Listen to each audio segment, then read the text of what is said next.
What does AI for good mean? You need to have a societal contract nationally and internationally about what is good and what is bad. But it's in the consumer's hands to buy products that are safe, sustainable, and not just go for the cheapest solution. So we cannot just blame the ones in power, because the people, through buying, through voting, each of us has a responsibility in the end.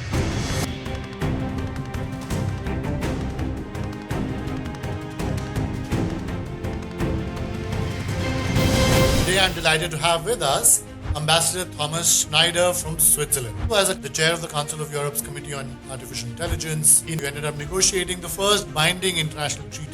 He's the person responsible for the organization of the AI Summit planned for Geneva next year in 2027. How is Switzerland positioning itself and thinking about its national AI strategy? We are an open society with an agile and innovative economy and research ecosystem. If the Swiss label is on it, that goes for a certain quality, a certain reliability. It is important that countries have a choice from different suppliers, that they don't depend on one single or just two. It's also good that a country like India, that has made an enormous development in the past years with Indian digital stack, that can lead by example so that other countries are inspired. Do you expect that global governance of AI is going to be easy, difficult, impossible? It may be difficult to agree worldwide on something. We will not have a global treaty on everything about AI in the coming years. This is probably not realistic. Even if states are competing, they have an interest to guarantee each other the technology that they have doesn't get into hands that are completely uncontrollable. In the Industrial Revolution, you picked fossil fuels as the primary driver of your industries. As a result, the earth and the climate are suffering. How do you think we might be able to find a balance this time and not repeat the same mistakes of yesteryear? Until it's possible to go to Mars or live on another planet, we just have this one planet. And I hope that people will get this balance better than we may have done with the Industrial Revolution.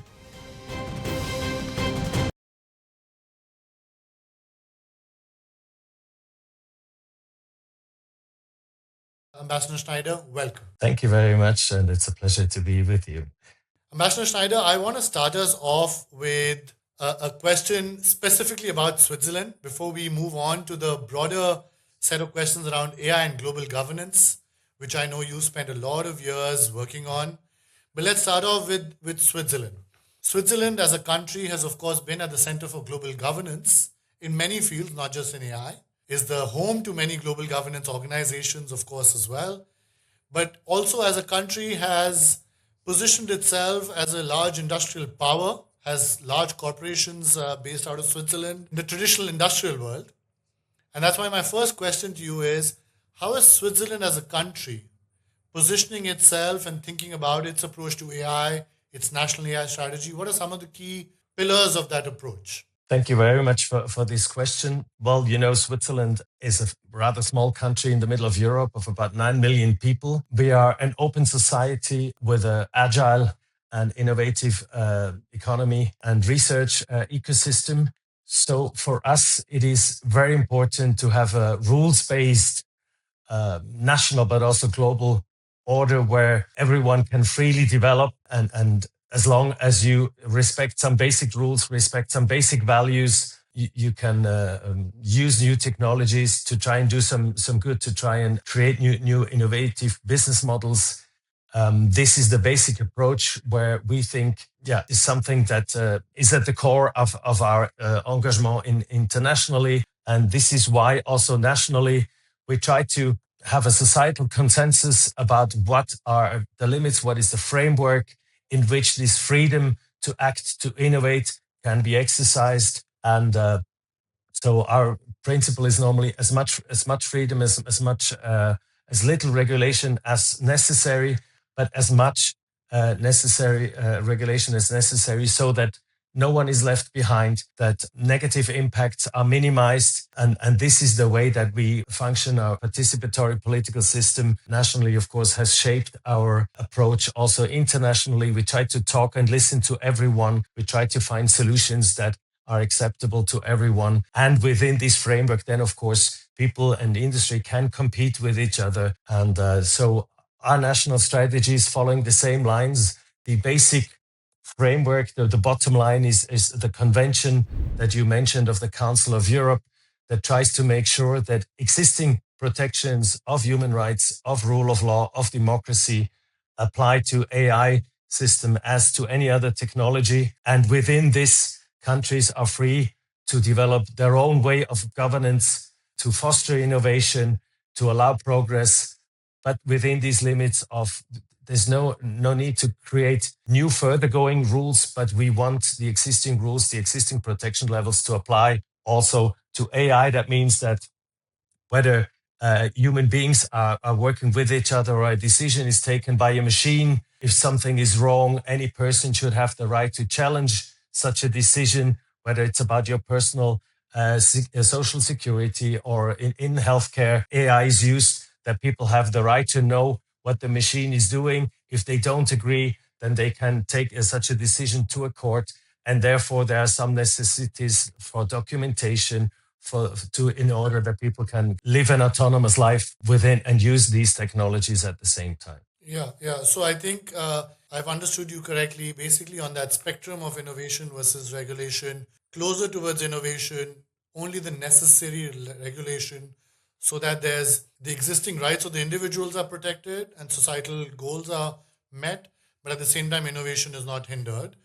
Because every country is today, of course, grappling with that balance somewhere between that innovation versus regulation spectrum. Every country is trying to find its own sweet spot.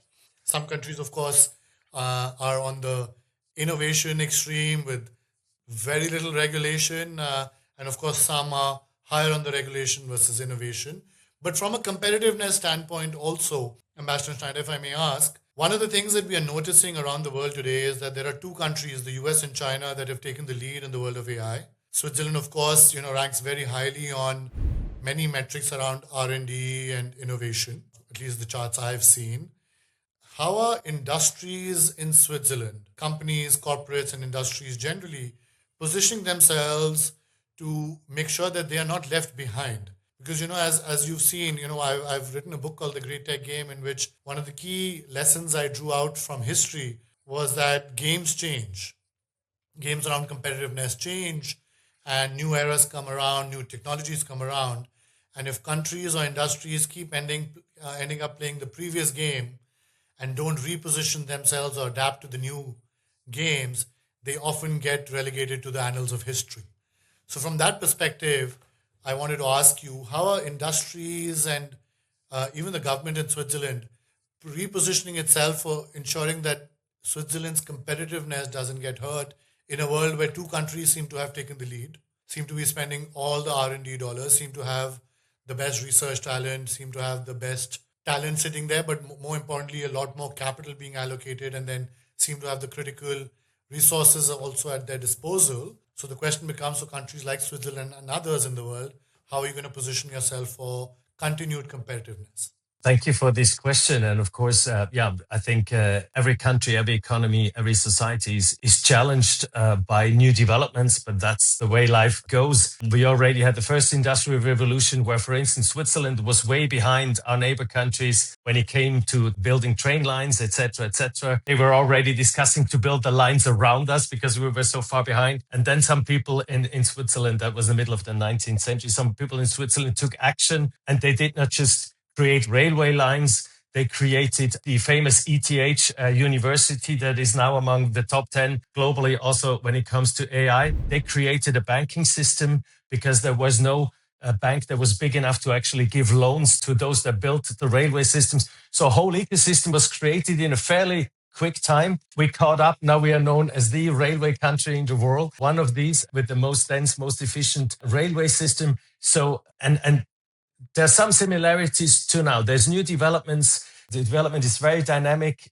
There's lots of decisions to be taken, and you don't only know ex post which one is the right one. I think we are trying to remain agile, remain dynamic. So be open to innovation, also be open to take some risk. And this is when you say about regulation, we are a country that has never been ruled by a king. It's always a bottom-up ruled country with participatory democracy, and people want to also have the right to experiment a little bit and see how it goes. What are the real dangers? But as soon as risks turn into negative impacts, they also are very quick in asking for regulation. So I think this is our hope that we'll manage also this time to be innovative, to experiment. ideally in safe grounds, and then are able to produce good solutions that work. Also, that we try to keep up the trust in the quality of our services, that the trust in the quality of our political system, of our administration. I mean, nobody's perfect. We also make mistakes. But I think one of the assets of Switzerland is we are a small country. We can't do everything better than anybody else, but we can maybe do a few things especially good and concentrate on these where we're good at. And that people know, okay, if the Swiss label is on it, that goes for a certain quality, a certain reliability. There may be a price to it, but it's worth the price. And I think this is the logic that we are trying to pursue here in this new environment. And you see it already, you referred to, there's lots of really front-end research in Switzerland. There's a little bit less when it then gets to scaling up to big investments, then often Swiss inventions are actually then bought by bigger companies or go abroad. But that's to some extent part of life if you're a small country. But I think agility, the courage also to try and take risks, but again, a calculated risk, to always give the people the right to say, okay, stop here. We don't want to go any further. That's the core of our spirit. And we are trying to live the same spirit also when it comes to this new technology. Yeah. And so, I like the historical context you provided here of Switzerland being maybe a bit behind at some point in the Industrial Revolution and then figuring out its own niche to catch up, whether it was the railways that you mentioned, which, by the way, on a lighter note, have featured very extensively in Indian movies and Bollywood. Okay. Yeah, I know. Yeah. And there's many a movie I could tell you about, especially in the 90s and early 2000s, where you would have seen the Swiss rail network and, Bollywood heroes and heroines in there. But the railways and the banking network, and then of course you have the, on the industrial side, you have the pharma and healthcare focus. Of course, people know your watches and chocolates and various other such industries that Switzerland has found its niche and built upon that quality guarantee also, as you referred to. What could that specialization or niche look like in the AI world, Ambassador Schneider? Is there already emerging thought in the policy circles or the folks in Switzerland thinking about this, whether in the private sector or the public sector, about what that equivalent could be in the AI world? Yes, thank you. Actually, one maybe interesting detail is that Switzerland is one of the few countries that does not have a specific AI strategy as a political strategy. We have lots of digital strategies, underlying strategies, and we have a very distributed system, which is not run by a central entity that controls the whole country. Again, we try to, with the economy, with the research, with the academic ecosystem and the political ecosystems, to allow, like the internet, the intelligence is not in the center. The intelligence should be anywhere in the edges, and whatever is good will be picked up by others. And so, of course, you have people in the finance field that are looking into new applications in fintech, all the insurances. They are used to dealing with risks, so they use algorithms for a long time. They are used to using data. Of course, they know that this is an asset. They need to be at the forefront. The pharma industry, which is another big factor, is also, of course, they are aware that if you want to produce new medicine, if you want to have a good support with AI in healthcare, you need to have data. You need to have a certain mass of data, but definitely you need to have a certain quality of the data, because this is in the end about people's lives. So if you have bad data or biased data or what have you, that is not really suitable if you have data that is only about men and you try to help women, then that maybe makes no sense, or you will not get the right results. So also there, quality of data, having access to data while protecting people's privacy and people's rights, but making sure that people share their data in a way that they can also benefit themselves from data. So we have we are not the only ones, of course, everyone makes these reflections, you have to, but a number of threads that we are trying to pursue in order to have an ecosystem. It's not just having algorithms. It's about having data. It's about having rules about how to use data. It's about also having the energy, having the infrastructure, having fiber to the home, having enough bandwidth.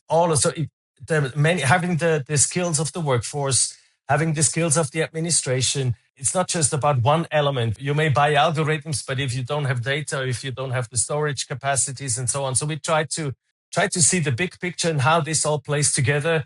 and advance everything to the extent that it's actually necessary so that we can step by step build on this. And also having good and serious risk and impact assessment mechanisms, which is also something that the Council of Europe developed in addition to the convention as a legal treaty, an impact and risk assessment mechanism also for human rights, democracy, and rule of law, because in the end, people care about a functioning political system. They care about freedom of expression. They care about having an impact on the social security and all of these things. So we try to advance on all fronts in a way that the ecosystem itself works out.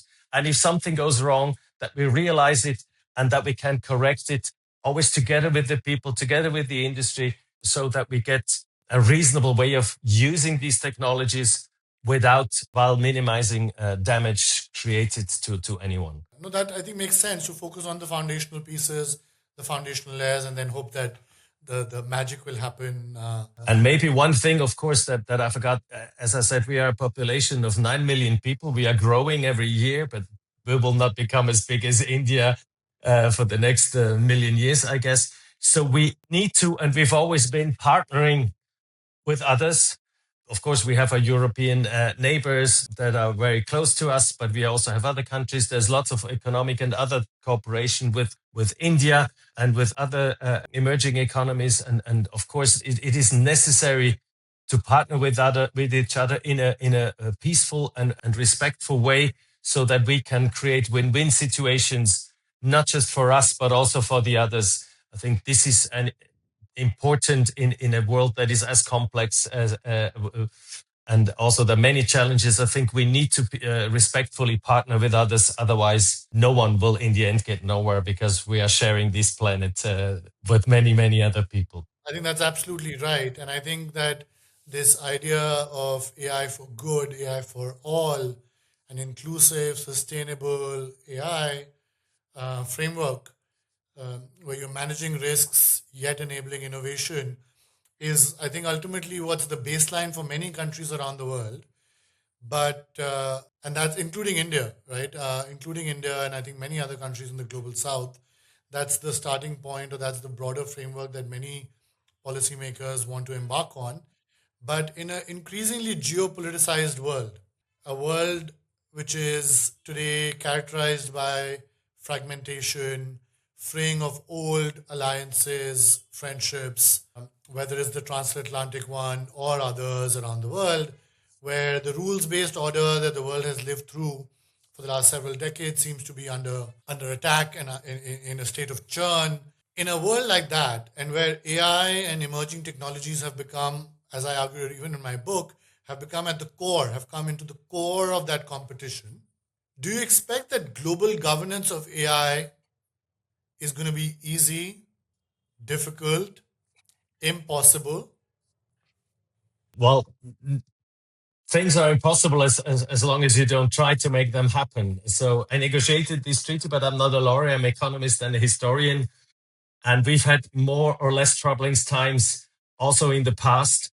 And there are reasons to why Switzerland is politically neutral. That's out of the history also of societies fighting around us in Europe. And when I say neutral, I don't mean neutral by values, but neutral in an armed conflict. I think there's an important distinction to make. I think we have to, even if not everyone is abiding by the rules, we have to remember what happened when people think that the strongest ones should win, because many people who think that they are the strongest, in the end, it turned out that they were not necessarily the strongest. And that in the end, if people go at war with each other, no one wins, but everyone loses. So I think for us, it is important that we remember that if we work together respectfully with some rules that we all determine together, that nobody imposes on others, but that we all determine together, that each of us is better off than if we work against each other. And again, if we define some rules which we can compete, then of course it's maybe those working harder, those that are better organized will get a little bit more. But we are convinced that although, of course, as you say, it is a difficult period with more instabilities and insecurities, that should not derail us from trying to keep talking together. How do we want to treat each other? How do we want to live together with each other? How do we want to compete with each other? And sometimes these voices are heard more, or sometimes these voices are heard less. And my historic recollection shows me that if people forget that working together is the better solution, that normally leads to catastrophes and situations where at the latest end people realize that maybe they should start working together, and in the end they're better off. This is a little bit of a cycle, of course, with human beings that tend to forget the past. But we are strongly convinced and deeply convinced that talking to each other, listening to each other, trying to, again, respectfully work with each other, respectfully compete, and make sure that no one is left behind in the long run will be better for all of us. And we take note that some people may see it differently in the short term, but we hope that in the long term, this vision will be the one that will be shared again more seriously globally. Absolutely. That's, I think, the right lessons from history that you've pointed to, that working together has led to more progress, even if it's maybe differentiated progress. Whereas if you end up in conflict with each other and one-upmanship, or trying to concentrate too much power or wealth in one nation or one group, it often leads to much greater backlash and socio-political upheavals. Going back even 100 years ago, World War One, World War Two, the Cold War, all of these I think you were alluding to are I think proofs from history that many times non-cooperation doesn't end up well, right? So I think thanks for sharing those, I think, very apt lessons from history. But let me ask you this, going deeper into this idea of global governance of AI. Yeah. AI, much like cyber and other emerging fields, is an area where, well, in the long run, as you rightly said, you hope for cooperation, you hope for better sense to prevail. In the short term, actors are trying to act in their own national interest as much as possible, to not have constraints, to not have things that bind them too much, right? Especially the countries that are at the leading edges of these technologies. In a world like that, do you expect that there are two scenarios as I envision them? One scenario could be that you negotiate global treaties that bring all the countries together, the majority of the world together, but the treaty itself is the lowest common denominator of what you can get everyone to agree on. Or there's a scenario where you agree on much more, but then you don't have everyone or the majority of countries there, but these are smaller groupings. They could be regional or like-minded countries, but a smaller number of countries. Which one do you anticipate we are likely to see in the coming years? As you say, it may be difficult to agree worldwide on something. And again, I mean, a global treaty in itself is a piece of paper. If you don't have mechanisms to enforce it, you can then of course then it's difficult. And this is what happened to some treaty of some organizations. If there's no willingness to abide to the rules that you give to yourself, then so this is a constant discussion that you need to tell each other, that recall the reasons why you engaged in the treaty. But I think there's some. So we will not have a global treaty on everything about AI in the coming years. I think this is probably not realistic. The instrument that the Council of Europe has produced is a treaty that is not a European treaty. It's deliberately designed not on the European legal system, but on all countries that value democracy, human rights, and rule of law, at least to some level, that they can work together, agreeing on some principles that they can then implement in their own culture, in their own legal system, in the way they want. It is very, it gives a great freedom in the how, as long as you agree on the what, and the what is applying the same level of protection that you have now. That already differs in countries now, but at least applying the same level to AI. So, and I think we already had 55 countries that were part of the negotiations, including 10 countries from Latin America, some from Asia, and now we have Brazil that has joined also the process now to implement this, and many countries from Africa as well. So, and I think we should also not forget there is an interest on the one hand, even if states are competing and maybe not necessarily trusting each other, and we have seen this also in the Cold War, they have an interest to maybe guarantee each other some security, that the technology that they have doesn't get into hands that are completely uncontrollable or willing to sacrifice themselves and for, I don't know, religious grounds or so. So there are security interests that are shared even among countries that are the so-called poles. There's an economic cooperation between these countries. So there is some interest. It's always a combination. It's never a black or white. It's always a combination of competition or mistrust, but also shared interests. So that I think also there, and this is one of the strengths of Switzerland and of the Geneva ecosystem that we have. We try to provide for an environment where anyone can talk to anyone in the hope that this creates mutual trust and this fosters cooperation. And we are willing to continue to offer this space with all the experience that we have as a small player to foster dialogue. So I think, again, it's not black or white, and we should always offer and bring up the arguments that are there for cooperation, for giving ourselves rules and this is the important thing. It's not just a global rule that is defined by one country or by Europe. It's global rules that we define jointly, and ideally not just with the governments, but also with the industry, with academia, with the people, because in the end, also people have needs. People want to have a certain protection in every country. Depending on the democratic system, it's easier or more difficult to request this, but a government cannot just do what it wants. At some point in time, people will say, no, we want this or we don't want this. And then there are different ways of how this is played out. But in the end, it's, again, we're sitting on the same planet. And so we need to cooperate with each other. Sometimes it's easier, sometimes it's more difficult. And there's not one fits all solution. So we may have hundreds of treaties, we may have hundreds of legal and technical standards on AI applications like we have on cars or airplanes or standard software, because there's a need for some security, for some reliability of these systems, also just on a technical level. We cannot not cooperate, but it will not be black or white. I think that's really the space for diplomacy, right? Where things seem difficult or impossible, but you still figure out ways to cooperate and ensure security and prosperity and progress for the countries who are coming together. You know, I mentioned this earlier. You've alluded to it. You were the chair of the Council of Europe's Committee on Artificial Intelligence, where you ended up negotiating the first binding international treaty, right, on AI.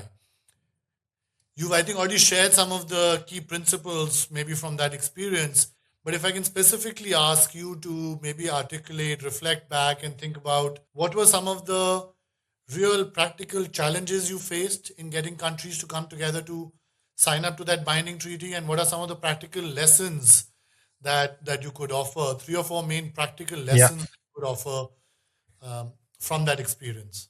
So first of all, the Council of Europe is basically the institution that was created in Europe after the Second World War, also to try to have European countries, instead of going to war together, finding solutions for problems and fair solutions. And fairness of solutions is important, sitting at the table talking to each other. So this is it's like the UN for Europe. And there was a big discussion in the beginning. Should we do a treaty just for us? Because we have high standards. We have a court where, as a citizen, I can sue my country in front of the Court of Human Rights if I think that my rights are not respected. This is unique. Other regions don't have these instruments. They may have others. And I was also, as the chair and the Council of Europe, we were criticized for the decision that wasn't ours. It was the Committee of Ministers' decision that they didn't want a super strong solution for Europe, but that was ignored by the rest of the world. They wanted to have something that has a chance to become a global instrument. But that means that we cannot just depart from the European institution, the European logic. You have to be open and find solutions, find principles and implementation ways that go for the American system, which is different in many ways, that goes for Latin American countries, for Asian countries. But of course, that means, I wouldn't say that you have to go for the least common denominator, but you have to go more on the basis of shared values instead of relying on specific instruments that you're very proud of, but they are yours and they don't exist in another country. So that was one of the challenges. Let's say, how general do we go, risking that then this would be too general to have an impact, or how specific do we go, but then risking that we exclude the rest of the world from adhering to the instrument.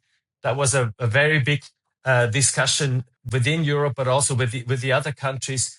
And in the end, again, I think we found a good solution that says no matter what your rights are in your country, the treaty makes sure that these rights, and they may be different from country to country, that these rights apply also to AI, which is less than maybe some activists were hoping, but at least it's something that basically we prolong the line from the pre-AI times into the AI times, which is something that it is what it is. Yeah.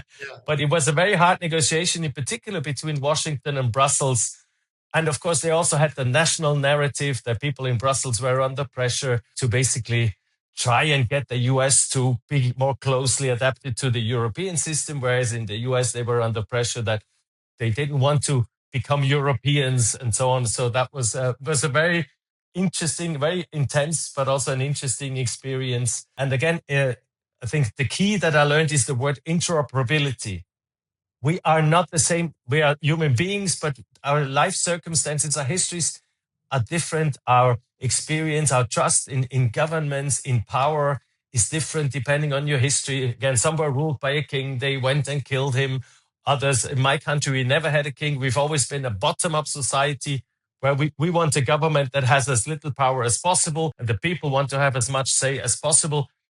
So we have different instruments. But what we want to make sure, we're also not a member of the European Union, which all our neighbor countries are. So we have slightly different ways in trying to achieve the same goals. And again, as long as we achieve the same goals, which is fostering innovation, experimenting with new things, but within some limits, some protection of rights of the people, of protecting the planet and so on. Then if we are interoperable in the ways we do things, that they don't have to be identical, that is an illusion, but at least in a way that allows us to work together, to share experience, to buy each other's products, use each other's services. Interoperability is, for me, it's become a buzzword, but it really makes sense because harmonization across the world is simply not possible. No, I think that's key. The interoperability piece is key, I think, in this, so that you can continue to have choices. Your options are wide and broad, and you're not locked in either into one system or one set of technologies or one set of companies' products. And I think for any country that is today looking at the world, I think interoperability, strategic autonomy, these are all key objectives for countries and for consumers in those countries to make sure that they are not at the receiving end of either no choices or exploitation or lack of innovation tomorrow, right? The other piece that I want to shift gears to Ambassador Schneider is the idea for AI for good. We've discussed the AI for all, right, in many different, I think, ways. What we've spent the last few minutes on is AI for all and AI for good also. But I know that you are also involved, and there's a summit, AI for Good, coming up in July in 2026 as well, AI for Good. Talk to us about what that means. Help us unpack what AI for good from the perspective of Switzerland, or from the perspective of the world means, especially at a time when we were discussing earlier, when AI is getting geopoliticized, AI is becoming weaponized, AI's agenda, the agenda for how AI as a technology evolves, is being determined only in a few places in the world, and the priorities for that development are being determined by only a few people in the world. What does AI for good really mean?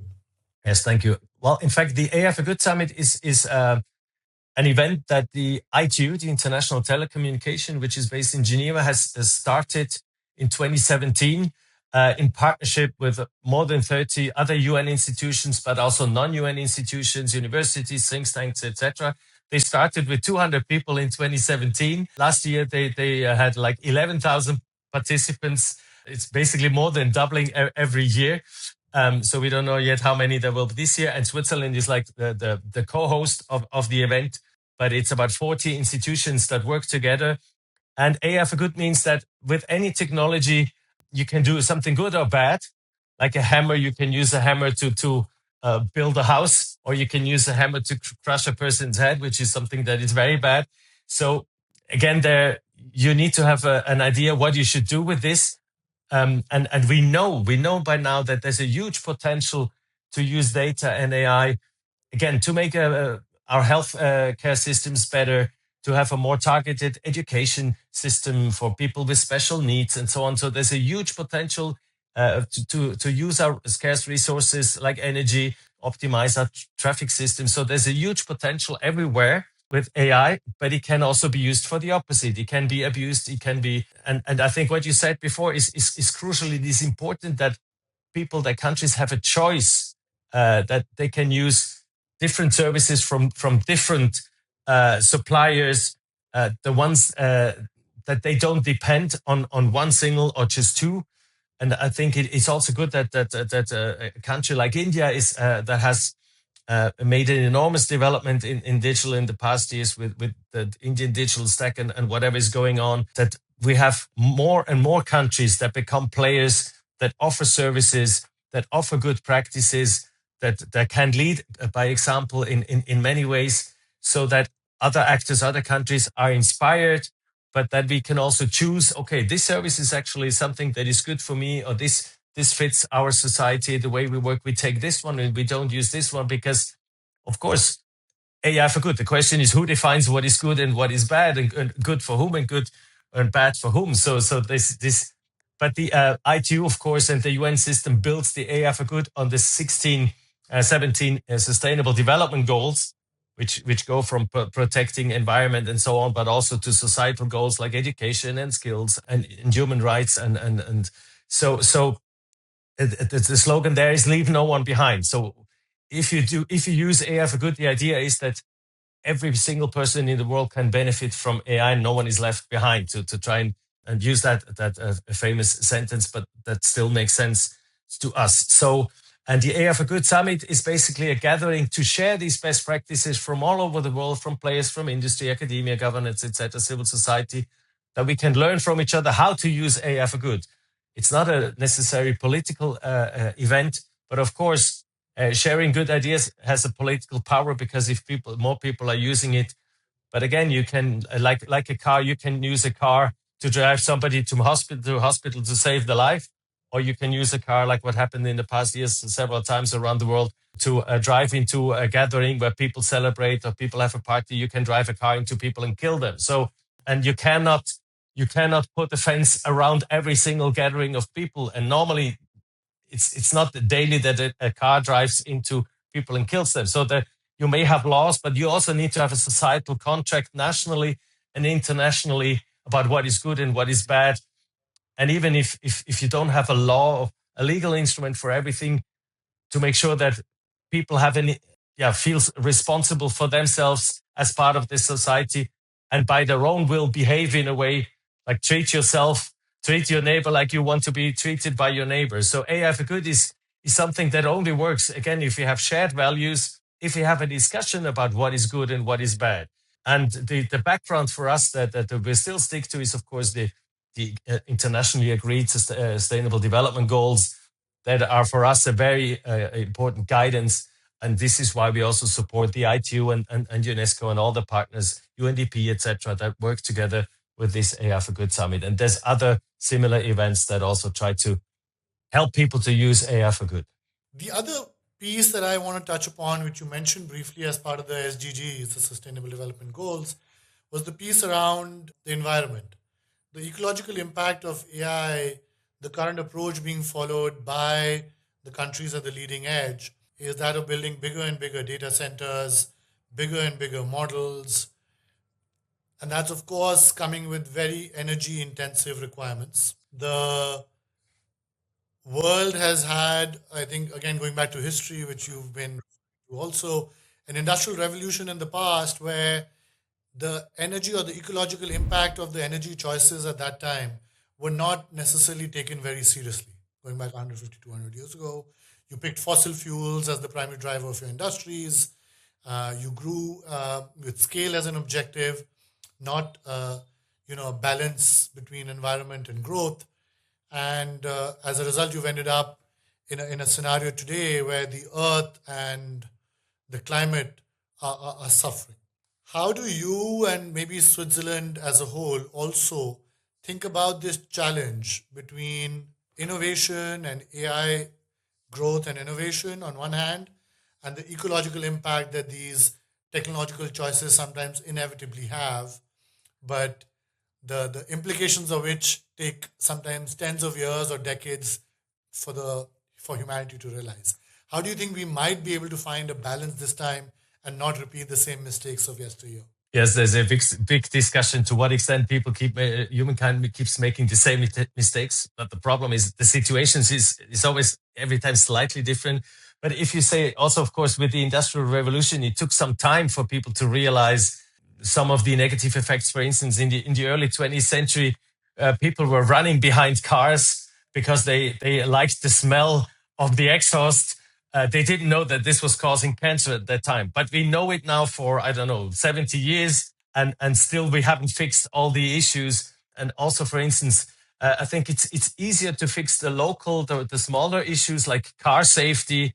We introduce safety belts and other measures, or for instance, local environmental issues. Like I remember when I was a kid in Switzerland, we didn't have water cleaning all over and too much phosphorus. So there were some lakes where it was forbidden to swim 50 years ago. Now the water quality is so good you can drink the water out of a Swiss lake.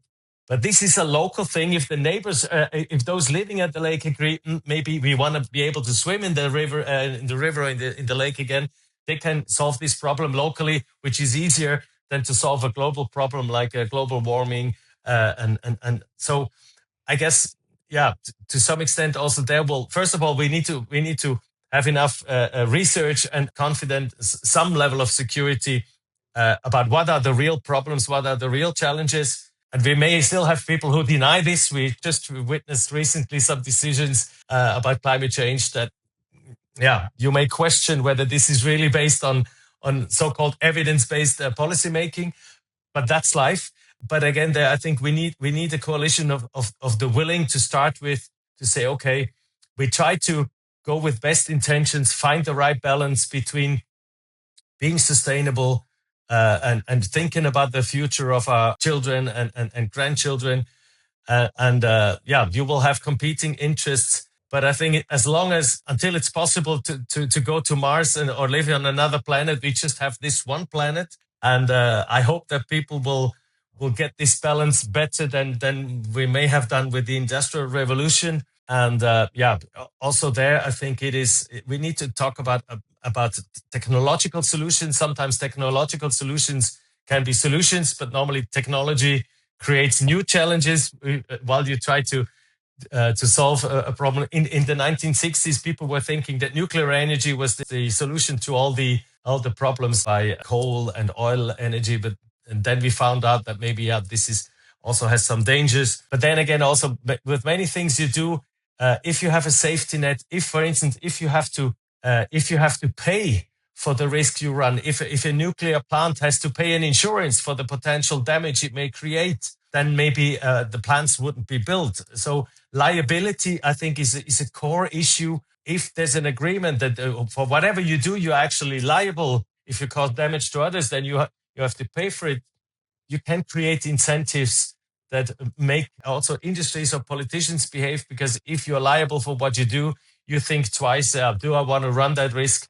But if you're not liable for anything, you can think, who the hell is paying the price? It's not going to be me. So also there, it is about how we work with each other, how we set the rules. We have a chance to do better. We are still human beings that are able to do good things or bad things, normally somewhere in between.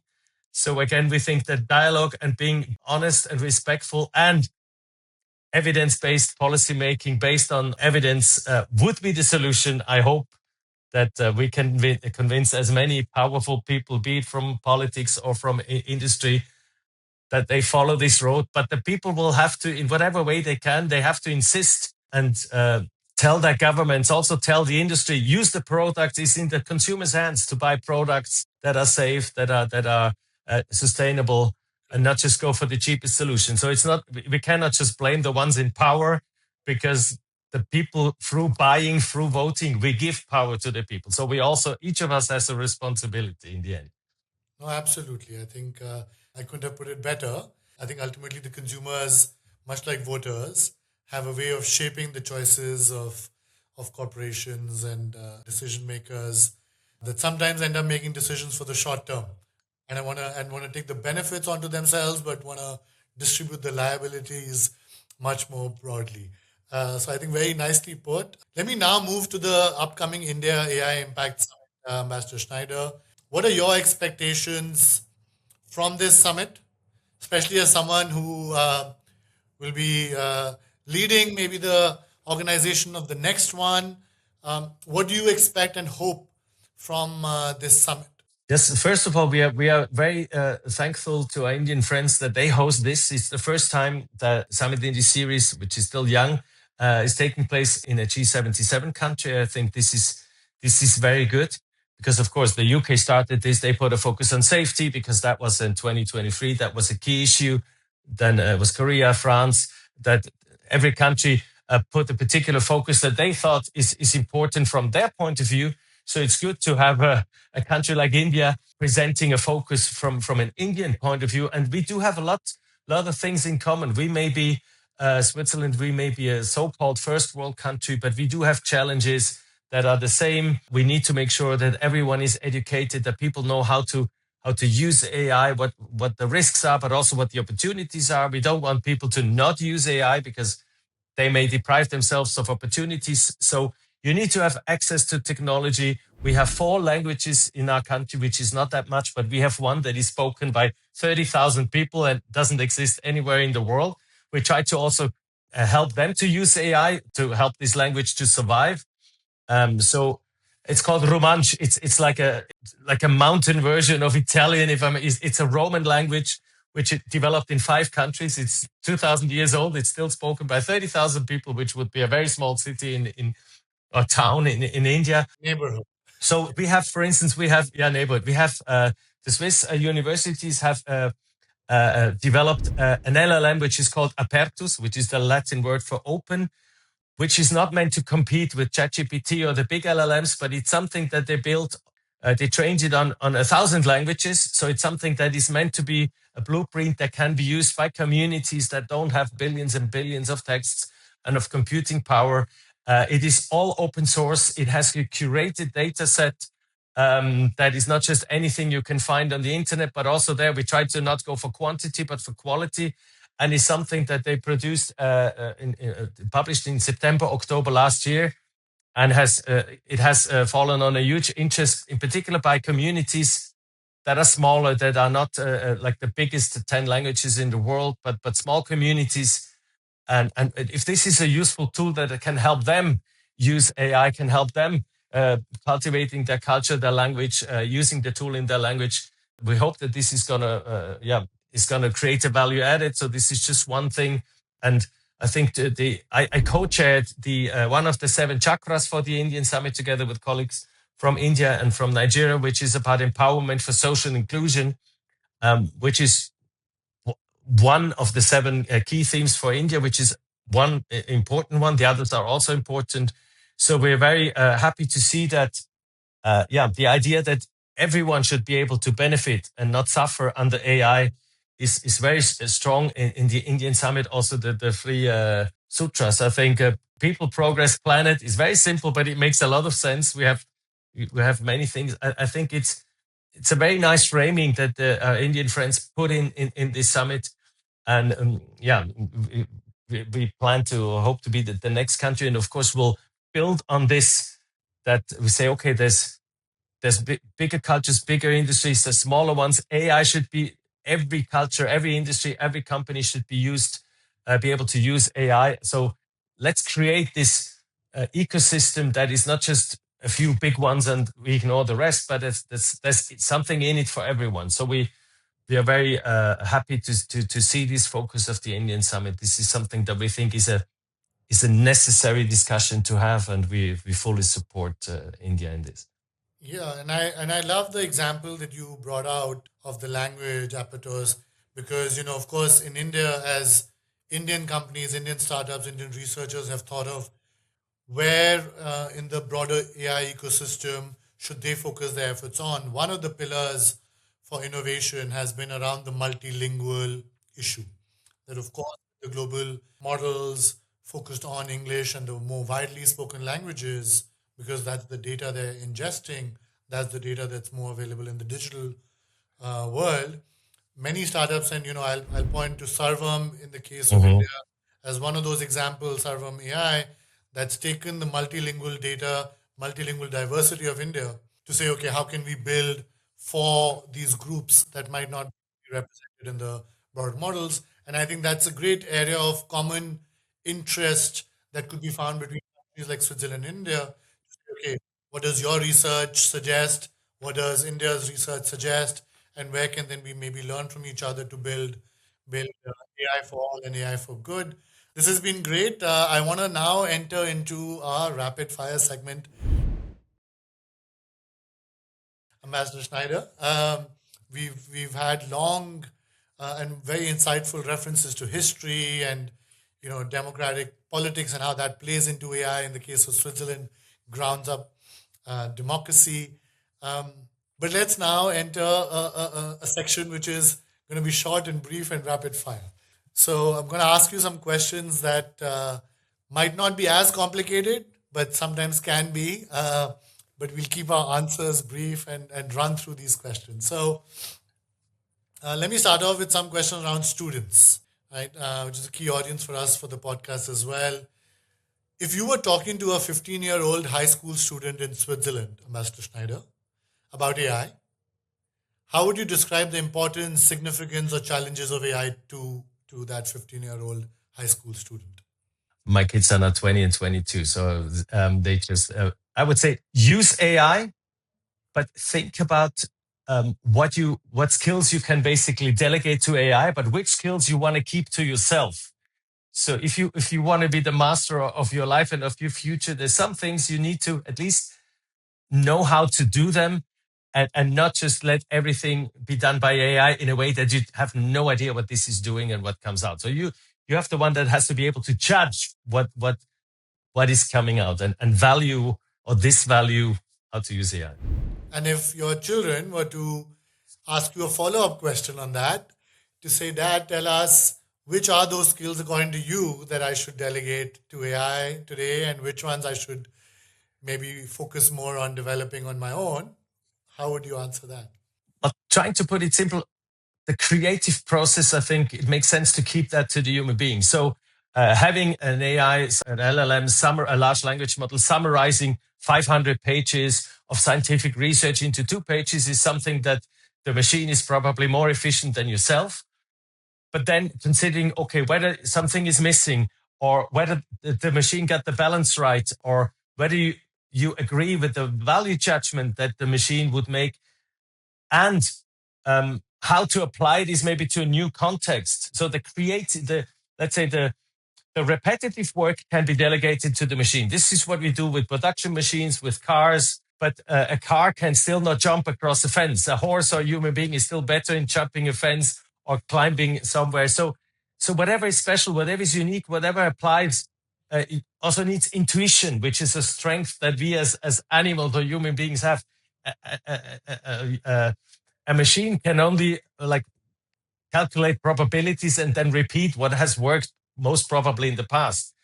But in the news, at least we are not there yet. Some people say we'll get there, but whatever is the creative element and whatever is the blood and flesh and blood element, I think we should keep to ourselves, and also always keep asking ourselves, does this really make sense? Even if it's written on paper or if you see it on a screen, does this make sense in my life or on this planet? Yeah, so being still, I think critical thinking, not accepting everything as convention. Again, I'm going to stick with your kids' voice here. If they were to ask you, will AI create more jobs than it'll displace? That's a very good question. As an economist and historian, so far, in the end, every new technology has created more new jobs than it has destroyed old jobs, which was challenging to get the ones with the jobs that were disappearing into learning new jobs. But in the end, economically, it has created more work. But the question is, this is the past. So I would not, and there are people, you have the whole range of predictions. I would not predict anything. If life goes on, and it has been, we could assume that this will also happen with AI. I hope it is the case, Yeah. but I don't think, no one knows. But that there at least, I think, on the other hand, what we need to do, we need to discuss. And there are some institutions like, for instance, Windfall Trust and others, what would happen if in a short time, less than 5 years, 10% or 20% of our jobs in offices, lawyers, interpreters, judges, secretaries, assistants, if 10% of the or 20% of the jobs are replaced by AI in 5 years' time? I don't say it's going to happen, but there's a risk. I also don't know how. So I think it is important that we discuss these issues and say, okay, how do we have do we develop an alert signal about this? How do we discuss this? How do we discuss this with the industries confronted with this? How do we get people on track that they know, something is moving here? So I'm not making any prediction. It can be more or less smooth, but it will change. Technologies change the world, and we need to prepare. No matter how good or bad it is, we need to prepare. I think that makes sense. If you were now advising, if your children were slightly younger and they were just entering college, and they asked you, what should I study, the humanities or technology and engineering?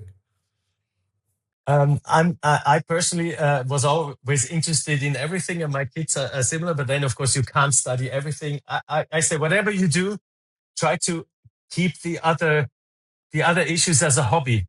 So if you go for humanitarian studies, try to understand how technology works a little bit. Try to understand how economies work a little bit, and the other way around. If you go for business, if you go for research, think about what it means as a human being. So again, try to have a broad horizon. And then whatever you do is sometimes also just by accident, you get into something that is nice and you stay there. So I don't care what they do as long as they stay human beings and open-minded and have values in the end. I think very nicely put. Let me now move from students to policymakers and countries. Are we looking at a potential, especially since you're at the intersection of economics and history? I think you'll appreciate this question. Are we looking at a potential second great divergence in the world? Everything is possible. Again, I think technology doesn't shape our world. This is not. The future is not. I don't believe that the future is planned by somebody, whether it's a god or I don't know the nature of laws. I think the future, we have it in our hand as a collective. We take decisions that have consequences. Sometimes things happen, and our reactions to things that happen also have consequences. I think it is in our hands. If we follow people that say, me first, I'm the best ones, and then my friends, and then the ones I don't know, I don't care about. This is a decision that people can take. But people can also take a decision and say, okay, we can try and make sure that no one is left behind. We can care about each other. Normally it's somewhere in the middle, but I don't believe in a deterministic future. I would rather say people have choices. Sometimes you need to fight for your choices, but you have choices. They are more or less easy, sometimes difficult. It's up to us in which direction we go, up to us all. If you're a policymaker today in either the global south or even in the, as you said, the countries that are more developed and richer, but are not the US or China, would you prioritize AI innovation or would you prioritize AI adoption and diffusion? Yeah, the thing normally it is not either or. I think in order to keep your autonomy or sovereignty, you also somehow need to know how these things work. So you should be part of innovation. But then again, not everyone can do everything. And in particular, if you're a smaller country, again, you need to partner. But it's always good if you're good at something, and then you partner with somebody who's good at something else, and you work together, and then together you're good at everything. So I think it is not either or. We need to try to be good at as many things as we can. On the other hand, I think it is also with all this race for faster, bigger, more, better. I think also coming back to us as human beings, we are not necessarily happier the faster our lives are. So this is what I love to learn also in other cultures, in other countries. You may have less. There's a saying, for instance, in Africa, I read somewhere, Europeans have watches, but we have time. So also there, what is quality of life? Quality of life is not necessarily bigger, faster, more, but it's about how you use things, how you spend your time, how you treat each other. Of course, you need to have something to eat. You should have a house over a roof over your head. So I'm not saying that starving is perspective. The race for bigger, higher, more, faster, louder is to some extent a natural thing. If you live in a capitalistic, competitive economic environment. But then again, there are several aspects about happiness and satisfaction. And I think this is something that we should not forget. And we also should tell our machines that we should not train our machines to only go for bigger, faster, louder, more, but also to like discuss with them what quality of life means, basically, and see whether they have new answers. Deep questions for machines to consider. We're going to play a quick word association game, Ambassador Schneider. I'm going to name a country and tell me in the context of AI. It could be AI strategy, AI innovation, or strengths or capabilities in AI, really anything. Yeah. Country and AI, what word comes to mind? Switzerland, Agile. the United States of America, Big. China, Also big. Singapore, Interesting, dynamic. Nigeria, Uh, I I don't know enough, but I guess it's also interesting. Brazil, In many ways, close to European discussions. Same, but different from Europe. um, the United Arab Emirates, the UAE, Courageous. and lastly, but not least, of course, India. Very exciting. No, great. Let me now move to some personal questions. Which are applications of AI, Ambassador Schneider, that you're most excited about? On the one hand, of course, all these large language models are exciting. I also think it is exciting to actually use AI for art, to create images, to create, knowing that there's lots of discussions that go about manipulation, but in the end, art is manipulation of reality. The question is with what intention and with what background. So AI in art, and of course everything.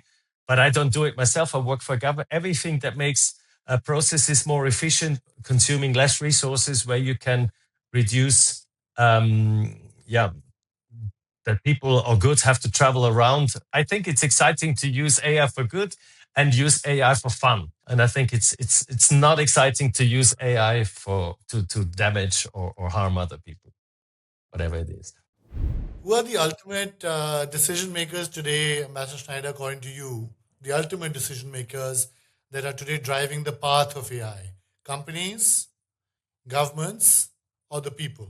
Everything, of course, the more capital resources you have, the more you may have an immediate impact. But also in the long run, we don't know who's still there in 10 or 20 years' time of those that are considered powerful today. We'll see.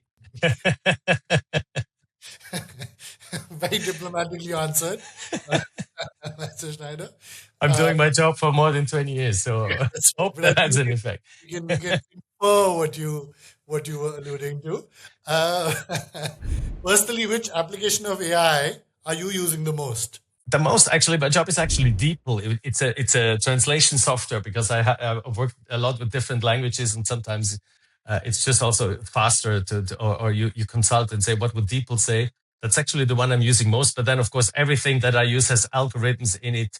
My music streaming tool has an algorithm that proposes me.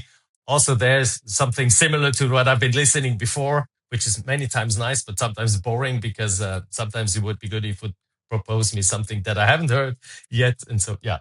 So I'm using many algorithms in my daily life, but interpretation software is something that, of course, is a core of the text that I write and the dialogues that I'm having. Yeah, will AI make the job of diplomats easier or harder? it will make it faster. But it's in the end, it's human beings. If I don't think it changes the quality. There's some things that will be easier, will be faster, but other things may be more cumbersome. And in particular, with technology, is a nightmare if it doesn't work, if it doesn't deliver. Yeah, but as long as we deal with human beings, it's the human beings that make our lives, life worthy in the end. Technology is a tool. It's a tool that we should use to the extent that it helps us. And finally, to conclude, Ambassador Schneider, just two quick questions. Which commentator or thinker or leader in the world of AI has influenced your thinking on AI the most? There's several ones. Actually, the one that has impressed me the first, that was and I think he's Austrian professor teaching, I think in Oxford or somewhere in the UK, I think, which is called Victor Meyer-Schönberger, and that was like almost 20 years ago when we had new things like the Internet of Things and what was called at that time big data. And one of the sentences he said that I keep thinking of is, while we will be able to automate a lot of things, repetitive things, and everything will be much more efficient, but we may have to fight for autonomy in the sense that because it's so efficient that we do the same things every day, we may have, and that everything is organized around us doing the same things every day, that we may have to fight for our freedom to do something differently today than we did the day before and the days before. And this is a phrase that struck me. Again, we didn't discuss AI and these things, but I think the fundamental, this is one of the fundamental things. How do we remain autonomous human beings, autonomous societies that are within the limits of respect to others, free to lead our lives the way we want? This is something that I keep in my back head. Yeah, to add to the analogy, or the saying that you referred to, right? That you might have watches in Europe, but people in Africa have time. I've heard other people also say that ever since the invention of the clock or the watch, lives have become like clockwork and more mechanical. Yeah, They yeah, should be, right?